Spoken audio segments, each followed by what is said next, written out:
By the time of the conquests of Alexander the Great, Persian people, language, culture, and religion were prevalent in what is now Afghanistan, with sizable Buddhist and Greek minorities who the Persians had resettled from their western provinces in the preceding centuries. Alexander faced some of the most formidable resistance of his conquests in Bactria, which is likely the primary reason he married the Bactrian princess Roxana, with whom he had a son, also named Alexander, which secured the allegiance of much of the Bactrian nobility and people, and access to India through the strategically important Khyber Pass. Not long after, the Greek cities of Bactria overthrew Seleucid rule, establishing a wealthy kingdom that controlled much of the land trade to and from China and India. They were able to withstand a major Seleucid invasion and a nearly 3-year-long siege of their capital city of Balkh, causing the exhausted Seleucids to sue for peace. Over the next 2 decades, the Seleucid Empire was also greatly weakened by the rise of another one of their former vassals, the Arsacid Parthians. The Kushans worshipped Greek as well as Hindu gods,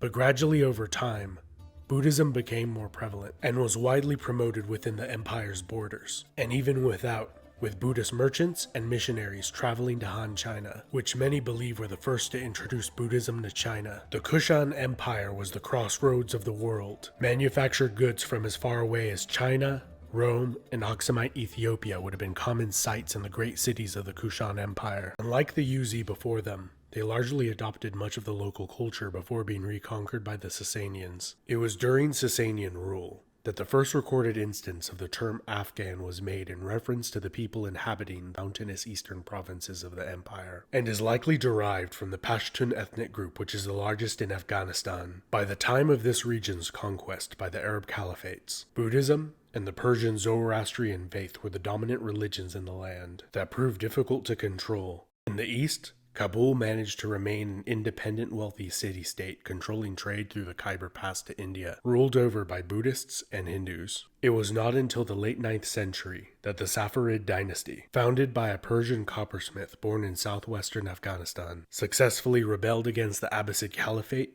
and firmly established local rule, that Afghans began to convert to Islam, which the dynasty widely promoted. The Ghaznavids were greatly weakened by conflict with the Seljuk Turk Empire, which allowed for their overthrow by the native Ghurid dynasty, which had recently converted from Buddhism to Islam, and were possibly of Pashtun descent. During the reign of Sultan Ghiyath al-Din Muhammad, the Ghurid Sultanate became a major world power, stretching from the Iranian plateau to Bengal in the east. The Durrani were overthrown by Dost Muhammad Khan, who established the Emirate of Afghanistan. The British, who had largely gained control over India and its revenue, feared that the Russians would take Afghanistan and use it as a staging ground to take India from them. So to preempt the Russians, they invaded instead, and reinstalled the deposed Durrani king on the throne, who was widely disliked. After encountering minimal resistance to their conquest and occupation of the country, the British withdrew most of their troops back to India. The remaining British occupying force was then ambushed